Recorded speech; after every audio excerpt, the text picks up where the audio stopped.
여러분 반갑습니다. 오늘 이 시간에는 건강을 신경 쓰시는 분들, 그리고 생활 중에 단순한 치유의 방법을 찾고자 하시는 분들에게 도움이 되실 것 같습니다.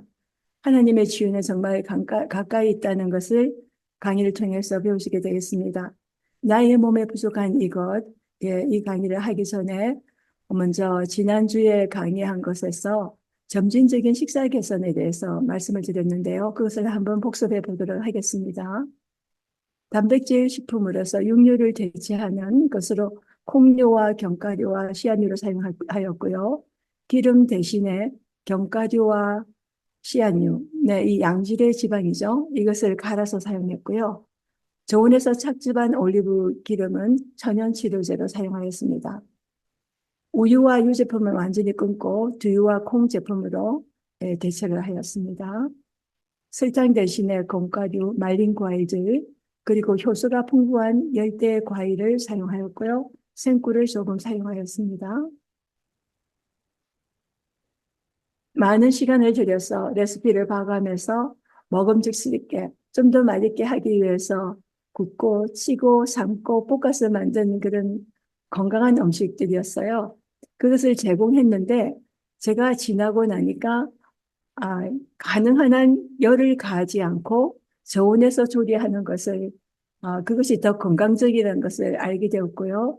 예, 그렇게 바꾸기 위해서 많이 고심을 했고 또 찾아보고 하였습니다. 영양 손실을 줄이면서 거의 영양을 소화하고 흡수를 하기 위해서 식품 배합을 연구하고요. 그 다음에 효소 저지 물질을 제거하는 것, 그 방법들을 찾아보면서 또 생활 중에서 적용하였습니다. 예를 들면 나무를 데칠 때요. 물이 끓으면 먼저 불을 끄고 소금을 넣거나 그다음에 나무를 얼려 넣고는 한번 뒤적거립니다. 그리고 나서는 바로 한 5초밖에 시간이 걸리지 않는 것 같아요. 그리고 나서는 이제 찬물에 담그는 일을 하였고요. 또 오븐을 사용할 경우에는 그것을 350도로 사용을 했다면 250도, 200도 화씨로요. 그렇게 해서 가능하면 이제 효소가 파괴하지 않는 그 온도에서 하도록 하였습니다. 효소 파괴에 대한 온도에 대해서는 조금 있으면 나올 것입니다. 우리 몸에 무엇이 부족한가? 여러분 무엇이 생각나십니까? 네, 맞습니다. 효소가 부족한 것입니다. 그럼 효소란 것이 어떤 것인지 우리가 알아보면 좋겠는데요. 그 전에 먼저 우리 몸에 효소가 부족할 때 어떤 증상이 생기는지 한번 훑어보도록 하겠습니다. 식사를 하고 나서 졸립다는 그런 증상이 생긴다든지요. 소화 문제, 복통이나 가스나 설사나 변비나 체기, 잦은 트림이라든지, 그 다음에 토하고 싶은 마음이라든지, 복부가 팡팡한 그런 느낌, 예, 소화 문제가 있고요. 그 다음에 음식을 먹기는 많이 먹는데 체중이 늘지를 않아요. 그러니까 체중이 준다든지, 그리고 그게 영양이 완전히 흡수가 되지 않기 때문에 영양 결핍이라든지요, 빈혈 같은 증상이 생깁니다. 피로감이라든지 두통이나 어깨 결림 그런 증상도 생기고요. 생리통이나 생리불순도 생기는데요. 이것은 이제 효소가 부족할 때 호르몬의 그 불균형이 생기거든요. 그래서 이러한 것이 생길 수 있는데 어, 효소 부족, 생리통이나 생리불순은 효소 부족뿐 아니라 다른 요인도 있을 수 있으니까 그거는 여러분께서 그런 증상이 있으면은 정확한 진단과 치료를 위해서 전문가와 상담해 보시는 것도 좋겠습니다. 그리고 자주 감기에 걸리는 면역력이 떨어졌어요. 그리고 잘 이렇게 감염에 금방 이렇게 드러나는 것, 취약한 그러한 증상이 생깁니다. 그리고 피부에 뭐가 빨갛빨간 게 생긴다든지, 피부가 건조하다든지, 여드름이 생긴다든지, 예, 그러한 것도 한 증상이 되겠습니다. 효소를 많이 소모시키는 식생활 습관이 있는데요. 그것이 어떤 거냐면은, 그러니까 끊임없이 계속 그 앙팍으로 스트레스를 받을 때 효소가 참 많이 소모가 돼요. 그리고 과로하거나 과식, 폭식, 간식 이 식습관이 효소를 참 많이 소모를 시킵니다. 효소를 그러니까 과식을 하게 되면은 그것을 소화 효소가 그만큼 더 소모가 되겠죠. 그리고 고단백 식사, 고지방식이 설탕이 많이 든 음식을 들게 되면은 이 음식이 소화를 하는데 시간이 그만큼 더 오래 걸리니까 우리 몸속에 있는 소화 효소가 더 많이 소모된다는 것입니다. 정제 가공식품이나 인스턴트 음식은 효소가 거의 없거나 아예 없거든요. 그러니까 그런 음식을 먹게 되면은 우리 몸 안에서 효소가 그만큼 사용이 된다는 것입니다. 너무 차거나 뜨거운 음식, 그러니까 효소가 활성화되는데 가장 좋은 온도는 우리 체온하고 같습니다. 36도, 37도 거기가 가장 최적이 되는데요. 온도가 너무 차면은 효소 활동이 느려집니다. 그리고 너무 뜨거우시잖아요. 너무 뜨거운 음식을 들게 되면은 그 효소가 변성이 된다든지 기능을 상실하게 됩니다. 그래서 가능하면 적정 온도를 이렇게 너무 차지 않게 뜨겁지 않게 드시는 것이 좋겠고요. 그다음에 중환병을 앓고 있을 경우에 그리고 흡연이나 음주, 농약이나 각종 화학물질이나 방사선에 노출되었을 때 효소가 참 많이 소모됩니다. 회복하기 위해서 쓰는 거죠. 그러면 효소란 무엇일까요? 우리 몸의 건강과 생명을 유지하는 데 꼭 필요한 물질인 이 효소는 우리 각자가 모든 사람들과 같지 않고요. 각자가 다 일정량을 엄마 뱃속에서 태어날 때 가지고 나온다고 그럽니다. 그러면서 일평생 우리가 그것을 사용을 합니다. 그래서 이 말은 우리가 그러면 금방 말씀을 드렸잖아요. 효소를 소모시키는 그 식생활 습관, 그것을 말씀을 드리고 그런 여러 가지 요인도 말씀을 드렸는데 그렇다면 이제 그러한 것을 우리가 가능하면 자제하는 것이 효소를 우리가 아끼는 보존하는 그러한 것이 되겠죠. 우리 인체 전체 기관이 많은 효소로 구성되어 있습니다. 그리고 음식 소화와 그 흡수에 관여하는 12가지 이상의 효소가 있다는 것입니다. 한마디로 효소는 생명력이라고 말씀드릴 수 있겠습니다. 30대 후반부터 40대로 가면서 효소가 점점 더 감소를 합니다. 우리가 그만큼 언제 태어났을 때부터 많이 사용을 한 거죠. 그렇기 때문에 그 효소를 우리가 이제 몸에서 더 이상 만들어지지 않으니까 그러면 우리가 밖에서 식사로 우리가 그것을 공급을 해야 되지 않습니까? 그러면 어떻게 할 수 있는가? 그것은 다양한 열을 가하지 않은 신선한 생채소나 주스나 발화된 씨앗류입니다. 씨앗류라면은 뭐 각종 깨 종류, 해바라기씨, 호박씨, 그런 아마씨, 치아씨 다 그게 들어가죠. 씨앗류는 발화를 시키면은 효소가 활성화되어서 비타민과 미네랄을 더 잘 흡수할 수 있게 됩니다. 열대 과일에는 아주 효소가 풍부합니다. 파인애플이나 파파야, 키위, 가바, 바나나, 꿀, 아보카도 여기는 보면은 단백질 분해 효소도 있고요. 아밀라제 분해 효소도 바나나에 있고요. 그다음에 아보카도에는 지방 분해 효소도 있고요. 그래서 이러한 열대지방에 있는 분들이 여자분들 보면은 부인과 질환을 거의 알지 않는다는 그런 얘기를 제가 들었습니다. 그리고 통곡류가 껍질과 그 배아, 씨눈을 제거하지 않는 통곡류를 드시게 되면은 그 자체는 효소로 아주 가득 차 있어요. 그래서 우리가 소화를 할 때 우리 몸 안에 있는 효소를 사용하는 것이 아니고 통곡류 그 자체의 풍부한 효소를 이용한다는 것입니다. 그래서 이것이 우리 세포가 재생하는 데 유용하겠죠. 그 통곡류가 그 자체로 효소를 사용하니까 그만큼 체내에서는 그것이 보존이 되는 거지 않습니까? 그리고 필요할 때는 그것이 또 촉매 역할을 하는 것입니다. 그러면 효소를 잘 공급하려면은 어떻게 하는 게 좋을까요? 효소는 앞쪽에서 제가 말씀을 드렸는데 온도에 아주 민감하다고 말씀드렸습니다. 화씨 257도면 섭씨 125도입니다. 이 이상 열에 노출되면은 전분 음식이나 다른 제품들이 효소가 파괴가 됩니다. 그래서 세포와 조직의 영양 공급이나 재생을 할 수 없게 하는데요. 화씨 118도면 습시 48도죠.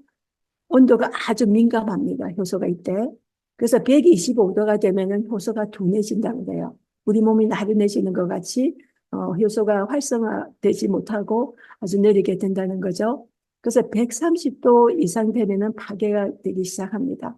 그래서 앞에 말씀드린 제가 뭐 땅콩을 오븐에서 굽는다든지 두부를 구울 때 200도에서 250도를 유지하는 것이 가능하면 효소를 파괴시키지 않으려고 노력을 하는 것입니다. 건강의 균형을 되찾고 유지하기 위해서 우리가 살아있는 음식, 이것을 유기요소를 포함해야 되는데 이것이 바로 신선한 생채소나 과일이나 견과류나 씨앗류 이것이 들어있으니까 이것을 여러분께서 잘 섭취하시면 효소를 잘 공급하게 되겠죠. 그러면 다음 시간에는요. 과일하고 채소를 또 식품배합에 대해서 제가 말씀을 드리겠습니다. 어떻게 언제 먹는 것이 가장 좋은가? 그것이 우리 몸에 소화를 잘 시키고 영양 흡수를 돕는 방법에 대해서 말씀을 드릴 거고요. 이 효소를 열을 가하면은 먼저 양질의 지방이 있는 땅콩이나 올리브나 아보카도가 산화가 됩니다. 그리고 유기칼슘이 무기칼슘으로 변화됩니다. 그리고 이것은 우리 몸에 축적이 되면은 흡수는 이 칼슘의 흡수는 낮고요. 우리 몸 안에서 쉽게 배출되지 않아서 신장결석이나 담선 위험이 증가하는 것입니다. 소화불량이라든지 변비, 복부백만 등 소화 문제가 유발하고요. 고칼슘 혈증 이런 것이나 대행성 관절염 이것이 더 악화될 수 있습니다. 열을 가하면서 그 채소의 그 본연의 맛이라고 색 이런 것이 변화되고요. 질감도 변하죠. 그러니까 예를 들면 열을 가하면 더 부드럽게 되는 그런 것이요.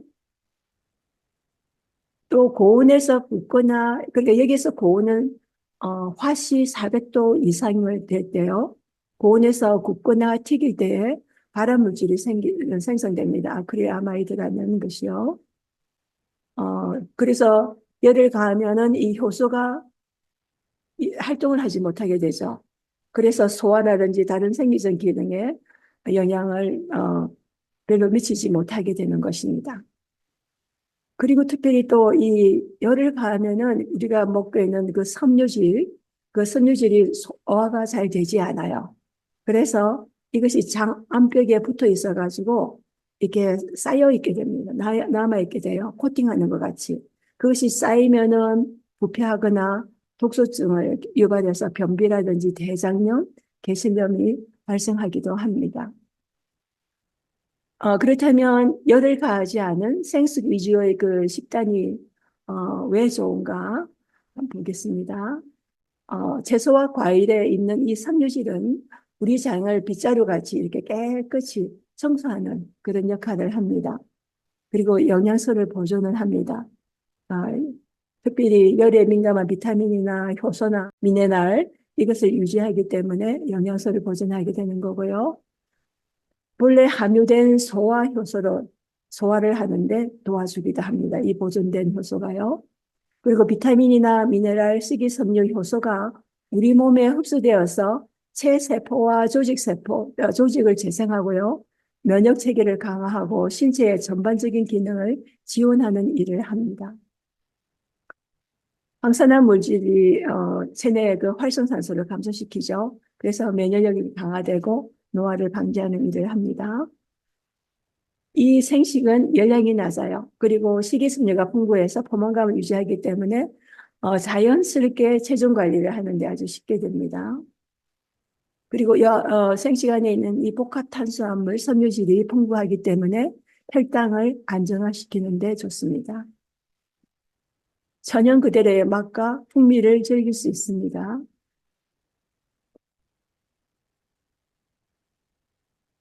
생명이 있는 음식을 먹을 것인가, 영양이 소실되고 상실된 변형된 식사를 하는가, 그것은 여러분께서 선택을 하시는 건데요. 그래서 우리가 몇 끼 무엇을 얼만큼 어떻게 먹을까?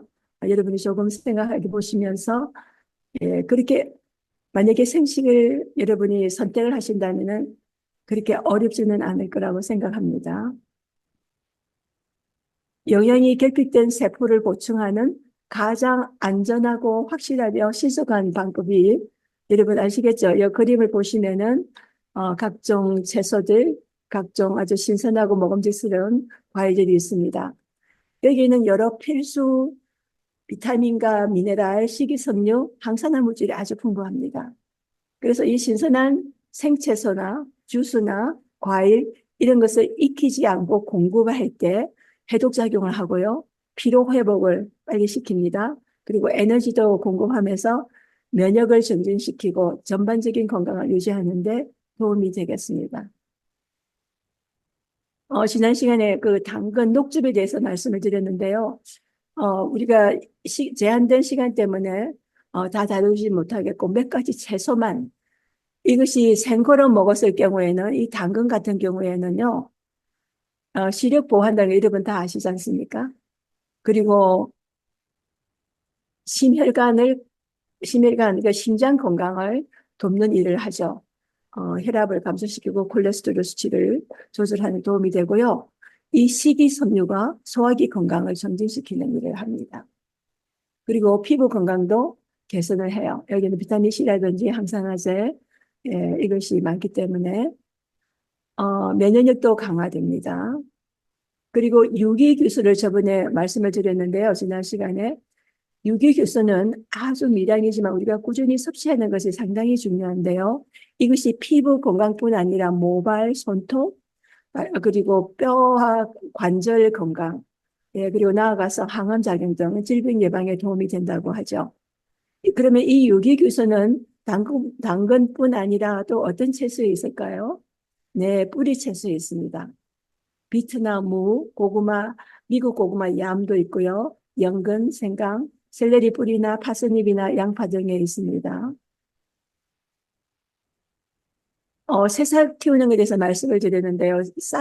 씨를 싹을 키울 때 효소가 아주 활성화된다고 말씀드렸죠. 예, 영양가도 아주 많이 5배부터 400배, 500배까지 그 이상으로 달라지는데요.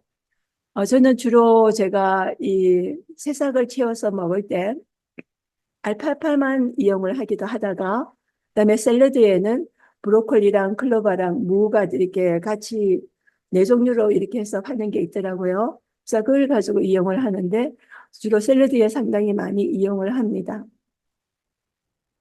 이 알팔파는 소화를 개선하는데 특별히 이것이 콜레스테롤을 감소시키고 뼈 건강에도 아주 좋습니다. 클로버도 비타민 C가 많고요. 비타민 A가 많고요. 항산화 성분이 아주 많습니다. 무는 소화 촉진을 잘한다는 우리 흔히 알고 계시고 면역력 강화라든지 체중 관리에도 도움이 되고요. 브로콜리는 강력한 항암 효과가 슬프락한 있죠. 그다음에 비타민 A, C, K 이것이 강력한 항산화 작용도 하고 면역 강화도 하고요. 식이섬유가 소화를 촉진시킵니다. 상추는 흔히 샐러드의 주요 재료로 많이 나오죠. 여기는 유기 수분이 92 내지 95%입니다. 과일이라든지 채소에 있는 그 수분은 상당히 많이 함축되어 있는데 과일은 특히 더 많은데요. 그것은 아주 유기 수분이라서 우리 몸에 상당히 유익합니다. 그리고 여러 미네랄이 상당히 많고요. 그리고 이것을 생으로 먹었을 때 신경이나 그 근육 구조와 세포와 조직에 가장 영양가 있는 식품 중에 하나라고 그럽니다. 그래서 거의 모든 필수 비타민을 함유하고 있는데요. 제일 첫 번째 가는 것이 당근이고, 그 다음에 알파파, 그 다음에는 상추입니다.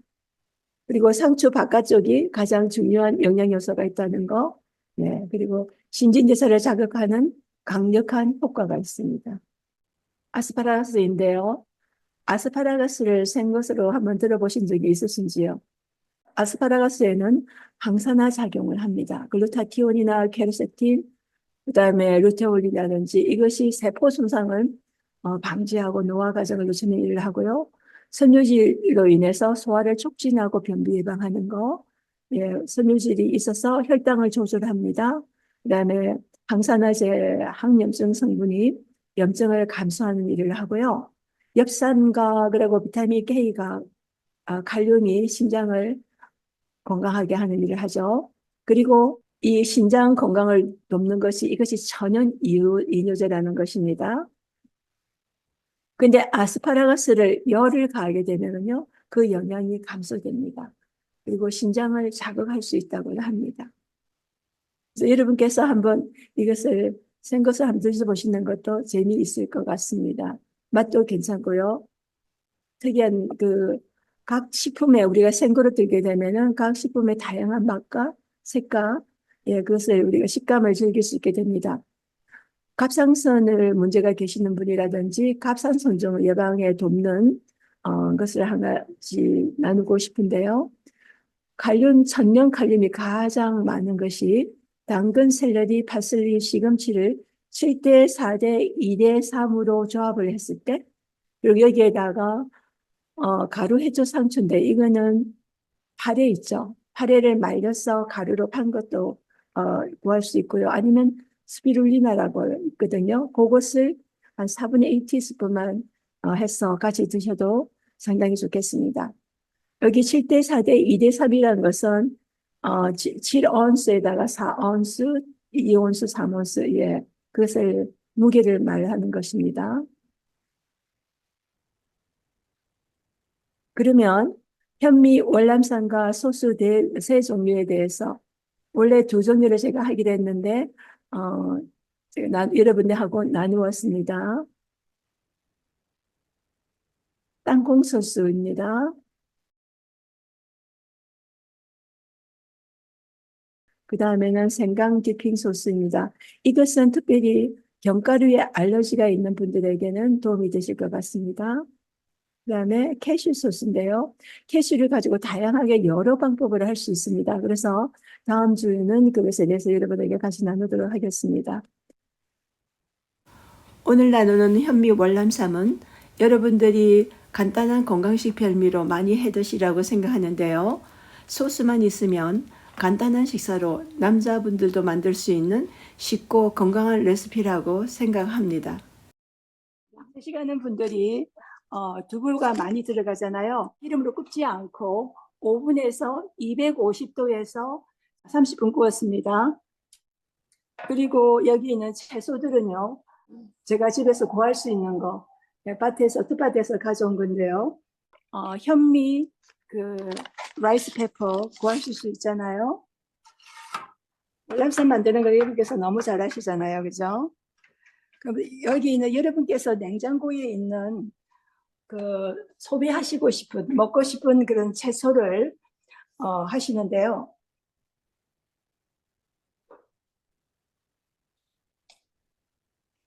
로메인 상추를요 하고 부드러운 상추를 두 개 같이 했습니다.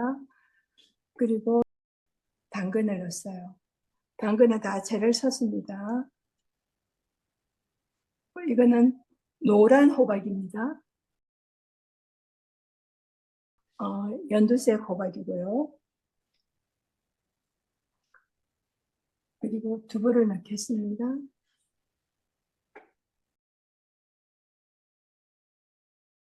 이것은 샐러리를 넣었고요. 그 다음에 오이를 넣겠습니다. 이렇게 하고요. 그 다음에 여기다가 아르골라를 넣게요.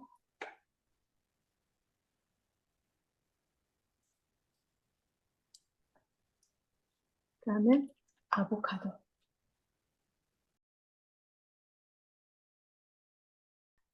이렇게 했어요.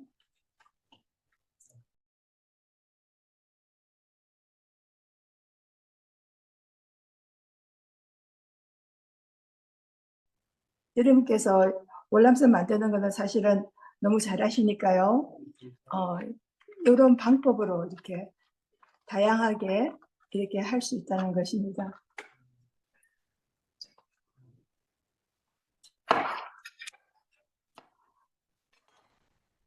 이렇게 되면은 예,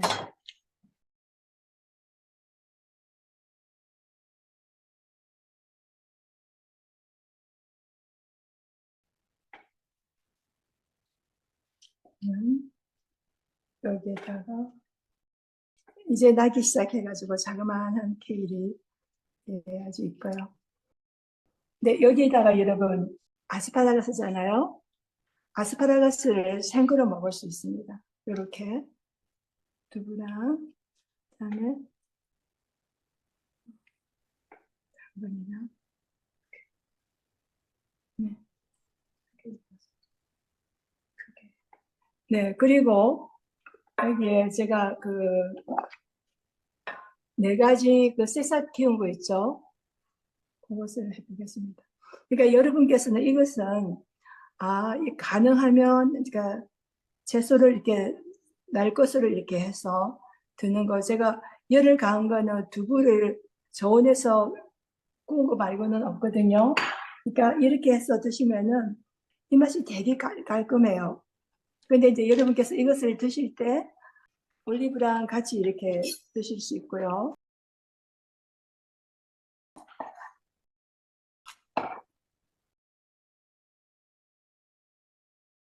소스를 만드는 법을 하도록 하겠습니다.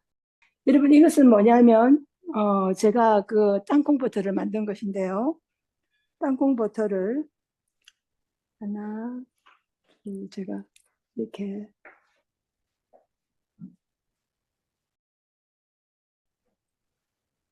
만약에 이것을 하시기가 난 집에서 이렇게 하기가 힘들어 그러면 그냥 땅콩부터 사용하실 수도 있고요.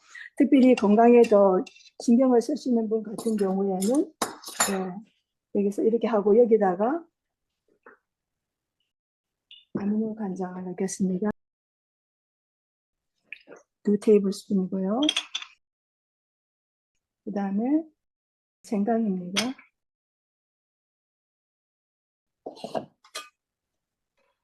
이렇게. 그리고 마늘 넣겠습니다.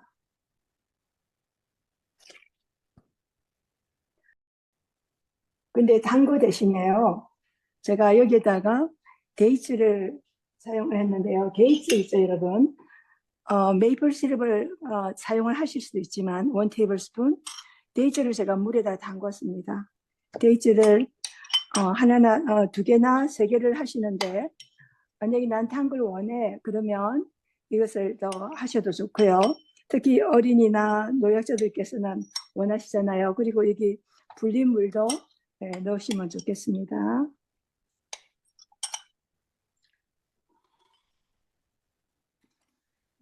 영양효모를 한 테이블스푼 넣겠습니다.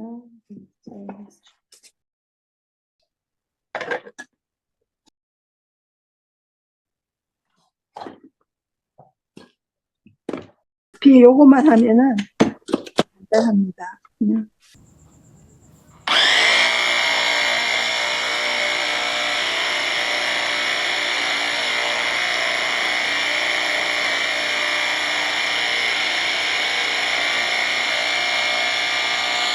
이렇게 되는데요. 여러분께서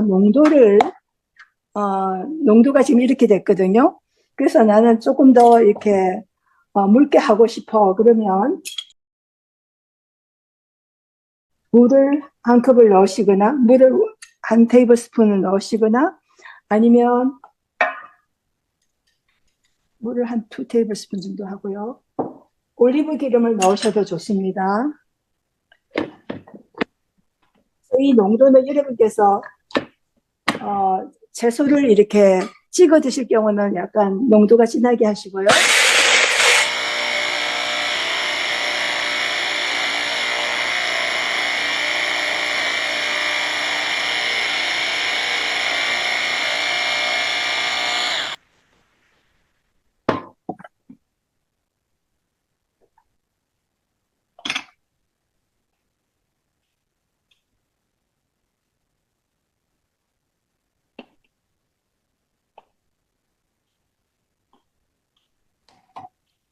여러분께서 소스를 맛있게 또 하시겠죠. 근데 이제 여기서는 다른 거는 별 차이는 없고요. 땅콩을 저온 데서 구워서 그 다음에 단 거 대신에 제가 데이츠를 사용했다는 거고요.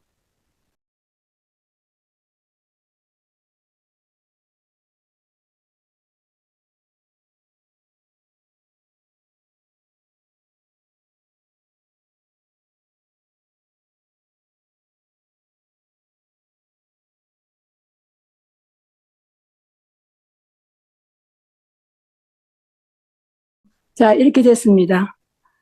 이렇게 됐는데, 이렇게 해서 이렇게 드실 수 있고요. 그 다음에는, 제가 하나는 캐슈를 가지고 했고요. 땅콩 캐슈 가지고 했는데, 혹시, 견과에 알러지 있는 분들 계시잖아요. 그래서, 그 참깨를, 이것도 제가 200도에서 30분을 구웠거든요. 그래서 이거를 굵게 갈았습니다. 그래서 이거 가지고 수술을 할 텐데요. 이것은 브라질 넛이에요. 이것은 캐슈인데요. 이것은 제가 그 효소 저지 물질을 제거하고 물에다가 이거는 2시간 담그고요. 브라질 넛은 8시간 이렇게 담그고 난 다음에 이것을 그 건조기에서 예, 그 구운 다음에 이렇게 냉장고에 보관하고 쓰거든요. 근데 이것은 이렇게 효소 저지 물질을 제거한 이런 견과류는요, 어떤 음식하고도 잘 배합이 됩니다. 또 우리 속을 편안하게 하는 올리브 있죠. 이거나 토마토도 같이 그렇게 해가지고 같이 드시면 좋고요. 그냥 조원에서 깐 그 깨 갈았습니다. 깨를 3숟가락, 3테이블스푼 하면요, 이것이 4분의 1 컵이 되거든요.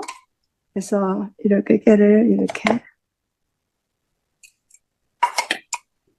3큰술 이렇게 집어넣습니다. 아까 여기에 제가 레몬을 넣지 않은 걸로 생각이 나요. 그죠? 레몬. 네, 여기 레몬을 한 숟가락 정도 둡니다. 한 테이블 스푼인데, 레몬을 여러분이 드실 때요, 이걸 갈 때 이게 비타민C가 파괴될까봐 제가 이제 따로 냈는데, 나중에 마실 때 집어넣는 거, 레몬은 그렇게 해가지고 하시면 되겠습니다. 이렇게 해서, 땅콩 소스가 됐고요. 여기에는 단백질을 잘 소화시키는 효소, 파인애플인데요. 여러분께서 파인애플을 쓰실 때 그 중간 부분은 어떻게 하세요? 파인애플 그 안에 심 있죠? 그것이 가장 브로멜린 그 효소가 가장 많습니다. 그래서 갈아서 스무디나 이런 걸 하실 때는 이것을 쓰시면 좋은데요. 할라피뇨를 조금 넣으셔도 좋은데요. 그 다음에 생강도 넣습니다.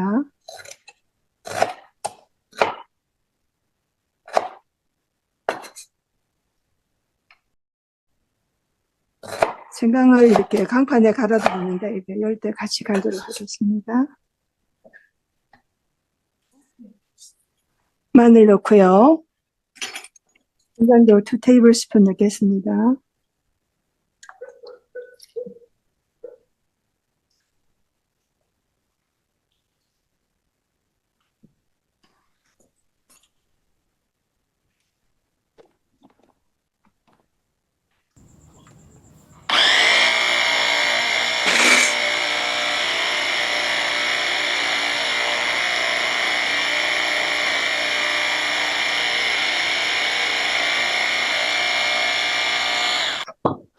그리고 레몬 2테이블스푼입니다.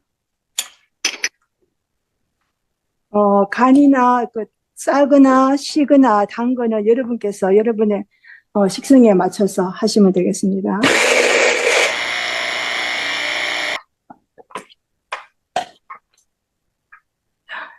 이렇게 됐습니다.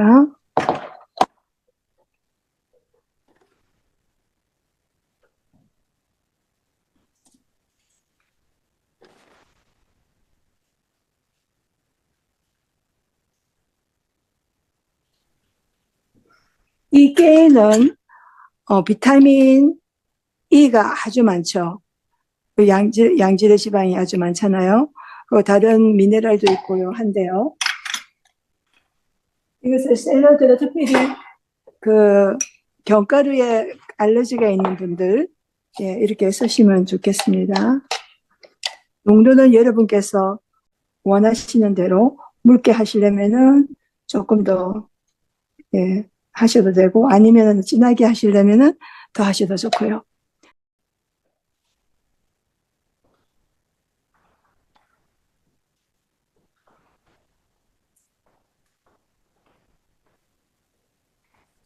이것은 제가 시작하기 전에 이제 하나 만들어 봤습니다. 두 개를 만들어 봤는데요. 여기 있는 이 소스가 캐슈로 만든 것입니다. 이 안에 토마토랑 파프리카가 들어갔거든요. 이 소스들은 오늘 말씀드리는 캐슈 드레싱이나 그다음에 타이니, 그다음에 땅콩, 이 소스들은요. 요거는 깨가 들어가면서 또 생강이 들어가지고 생강의 맛이 많이 납니다. 이것을 여러분께서 조금 더 묽게 하시면 물을 더 넣으셔도 좋고요. 그래서 이거는 사실은 여러분이 이렇게 만드셔서 샐러드 드레싱으로 하실 수 있고요. 농도를 조금 더 질게 한다든지 아니면 더 연하게 한다든지 되게 한다든지 연하게든지 하셔가지고 빵에다가 발라 드실 수 있고요. 샌드위치도 그렇게 하실 수 있고요. 샐러드 드레싱에도 할 수 있고 브리더라든지 그런 것도 할 수 있습니다.